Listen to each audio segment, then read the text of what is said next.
Hola hermanos, es bueno estar con ustedes nuevamente, aunque sea por ese canal o medio virtual. Hermanos, ¿y ahora qué vas a hacer? No hay tantas restricciones y recibir la vacuna ya se acerca. Nos hemos acostumbrado a usar tapabocas, ¿no? Usar mascarillas. Hay menos temor y el susto inicial de la pandemia ya se pasó. ¿Y ahora qué vas a hacer? ¿Recuerdas al principio la asistencia a los cultos virtuales de oración? Había doble o triple la cantidad de personas. ¿Recuerdas al principio con qué fervor orabas y orabas por más tiempo, más frecuentemente? ¿Leía tu Biblia más en esa cuarentena? ¿Dependía más de Dios para el sustento de tu familia? ¿Y ahora qué vas a hacer? Sin duda, históricamente la Iglesia y los seguidores de Cristo han crecido en su fe durante los tiempos difíciles. Y también, históricamente, después de superar crisis o el momento difícil un poco, la Iglesia y la fe personal decayeron en su crecimiento, tanto en calidad como en cantidad. Veamos unos ejemplos de esto. Por general, los primeros cristianos sufrieron persecuciones frecuentemente intensamente también hasta el año 313, cuando el cristianismo fue legalizado. Durante la persecución, cristianos compartían su fe, servían a la comunidad aún durante algunas pandemias que tenían y dieron sus vidas como mártires. Y el número de creyentes crecieron muchísimo. Pero después de la legalización, en el año 313, ahí la iglesia se metió en la política. Y el crecimiento disminuía y la calidad de fe también. Solamente en Roma construyeron 40 catedrales en los primeros 80 años después de la legalización. Había una caída en las disciplinas espirituales de los creyentes. Ser miembro de la iglesia para muchos se volvió algo rutinario, algo probablemente exterior. Ahí también las falsas enseñanzas entraban, tal como orar a los santos. Otro ejemplo. Debajo de persecución soviética, en la década de 1950, una conferencia de jóvenes cristianos, unos 700 jóvenes, lograron reunirse, que era milagro en la persecución, y preguntaron, ¿cuántos de ellos tenían Biblia? Ninguno tenía Biblia. Pero durante esa semana de esa conferencia, esos jóvenes pudieron producir los 4 evangelios del Nuevo Testamento casi sin error por tantos versículos de memoria que cada uno había aprendido. Ahora, después de la caída de la Unión Soviética, hay más libertad y hay más creyentes, hay más iglesias, la gente tiene sus Biblias, pero ya no saben versículos de memoria, ni como antes, ni mucho menos. En 1948, el país China volvió comunista. Y ellos votaron o mataron todos los misioneros que estaban ahí. En ese tiempo había unos 400,000 creyentes en toda China, que dado el tamaño de China no era mucho. Hoy en día la persecución sigue y hay más de 100 millones de creyentes reuniéndose en casas, como iglesias en casas. Y ahora algo más cerca, en 1990, cuando llegamos aquí a Guayaquil, ser cristiano acarrea la vergüenza de ser hermanito. Y la gente contaba el costo antes de tomar decisión de bautizarse. Ahora, ser cristiano está de moda. Hay más cristianos, hay más iglesias, hay mucho menos compromiso entre los creyentes. Ahora, que el inicio de crisis de COVID ha pasado, ¿qué vas a hacer? El apóstol Pedro, en su carta, primera y segunda cartas, encuentra una situación semejante. En la primera carta, Pedro se dirige a los creyentes para animarlos, porque ellos están siendo perseguidos. El propósito de Pedro al escribir esa carta era de transmitir un mensaje de esperanza y ánimo. La palabra esperanza se encuentra en 1 Pedro 5 veces. Pedro escribe una carta de esperanza a cristianos que están bajo una persecución, un sufrimiento que era frecuente e intenso. En cambio, la segunda carta es diferente. Pedro dirige a los creyentes para animarlos para que tenga otra cosa. ¿Qué es esa cosa que Pedro quería en ellos? Bueno, ahí vamos a encontrar, porque es una situación semejante a la nuestra. Las palabras que encontramos aquí en 2 Pedro, primeramente el primer capítulo, dice a nosotros muchos. Permítame compartir, comenzando con el versículo 3 del primer capítulo de segunda carta de Pedro. Vosotros también, poniendo toda diligencia por eso mismo, añadid a vuestra fe virtud, a la virtud conocimiento, al conocimiento dominio propio, al dominio propio paciencia, a la paciencia piedad, a la piedad afecto fraternal, y al afecto fraternal amor.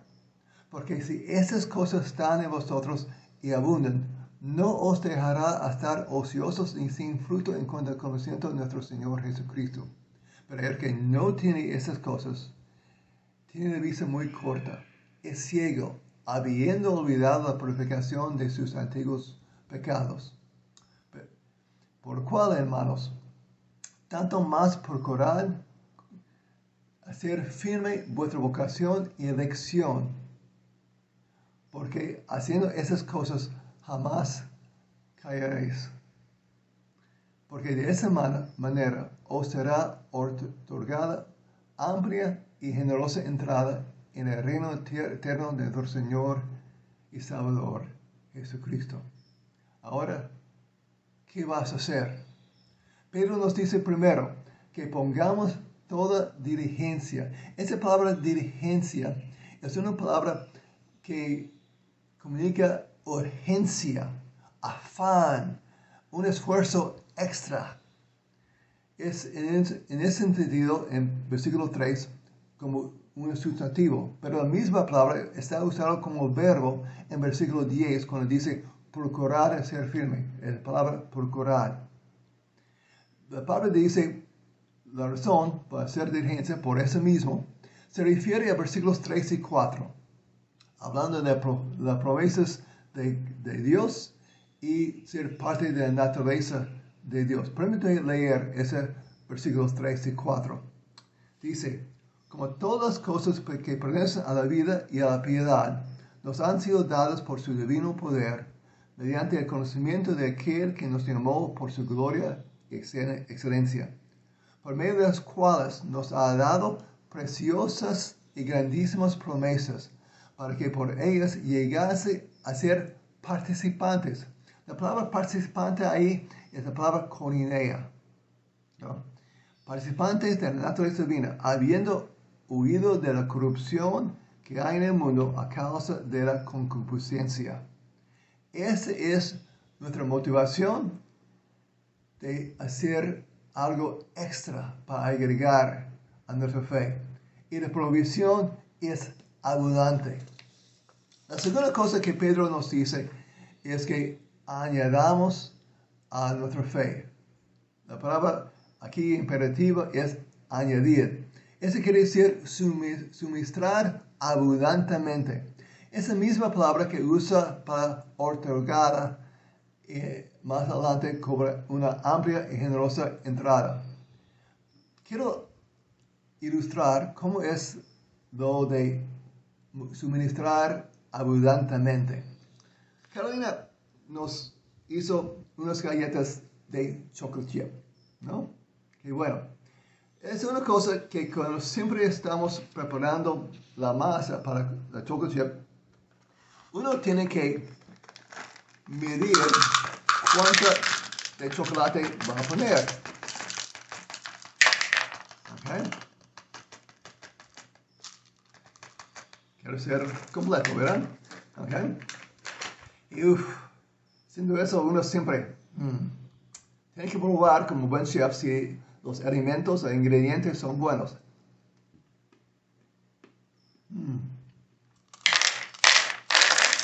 Son buenos, ¿no? Pero son tan buenos. Uno quiere dar una provisión abundante. Entonces, todo lo que queda. Y sabemos que deben ser buenos porque son altos en azúcar y alto en grasa. Entonces, tienen que ser buenos, ¿no? Pero ese extra que agregamos a la masa, esa idea que debemos agregar a las diferentes cualidades que encontramos en versículos 3 y 4. Añadir a vuestra fe virtud. No solamente lo mínimo, sino todo lo que puedas. Todo lo que queda. Y esas cualidades no son escalones, que uno logra tener fe, después agrega virtud, cuando ya tiene virtud, tiene conocimiento. No, no son escalones, son más como una espiral. Es como en sus clases, sea en escuela o colegio, cada año estudia matemática, gramática, historia, ciencia, ¿verdad? Pero cada año que avanza va más profundo, más detalles, más crecimiento. Y así es que todas las cualidades están creciendo a la vez. Y cada año debe ser mayor el crecimiento en esas áreas. Y Pedro nos dice, ¿por qué debemos crecer en esas cosas? Él nos da una razón, una motivación y también como un efecto, un resultado que va a ocurrir. Dice, si esas cosas están en vosotros y abundan, como ese chocolate extra, no va a estar ocioso ni sin fruto en cuanto al conocimiento de nuestro Señor Jesucristo. Él nos da lo opuesto. Si no tiene esas cosas, está ciego, es ciego. Olvidando, ¿por qué está ciego? Porque había olvidado que tú has sido perdonado. Entonces, primera cosa es procurar con diligencia. Segunda cosa, añadir. Y la tercera cosa que debemos hacer, dice, procurar. Procuremos, otra vez, con afán y urgencia, hacer firme vuestra vocación y elección. Eso quiere decir, Dios nos ha dado la invitación. Y ahora nos toca coger esa invitación, agarrarlo bien, hacerlo firme, hacerlo nuestra. Y que así, haciendo esas cosas, no vamos a retroceder. Aunque se levantan las restricciones que ya no tenemos, aunque ya podemos salir, vamos a seguir haciendo firme nuestra elección, nuestra vida espiritual en Cristo, por lo que estamos haciendo cada día como antes.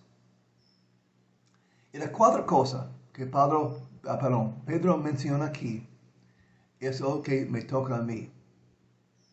Dice que Pedro dice en versículo 12, por eso yo no dejaré de recordaros siempre esas cosas, aunque vosotros las sepáis, y estéis confirmados en la verdad presente.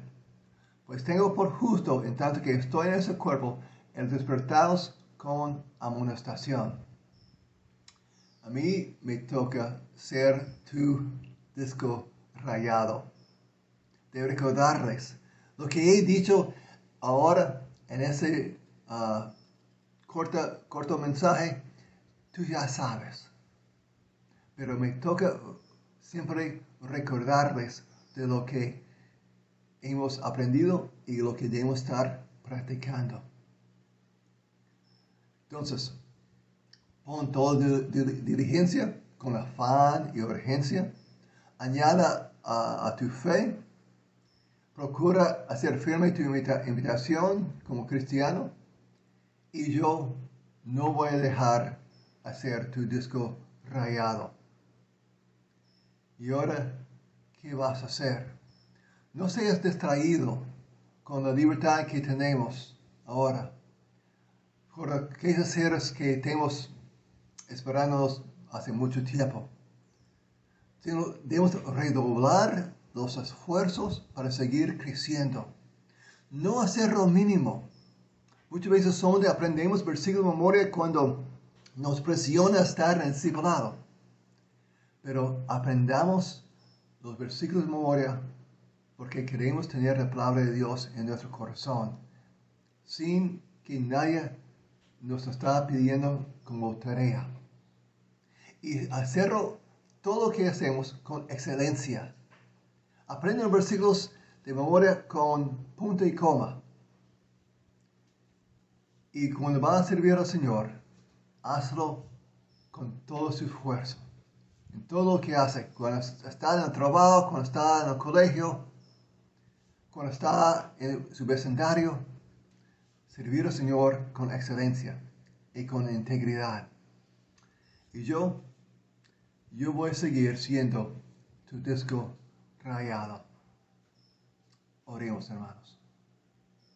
Padre, queremos darte gracias por tu abundante provisión de promesas, de tu presencia en nuestra vida, por habernos sostenido durante tiempos difíciles.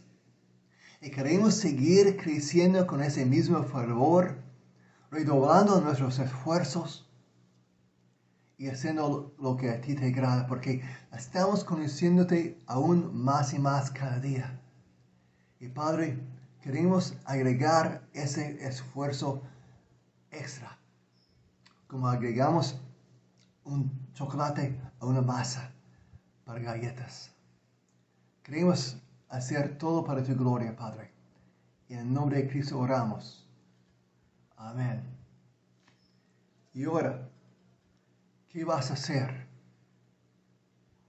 Yo por mi parte voy a comer una galleta de chocolate chip.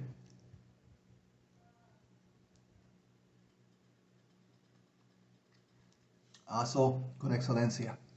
Que Dios te bendiga, hermanos.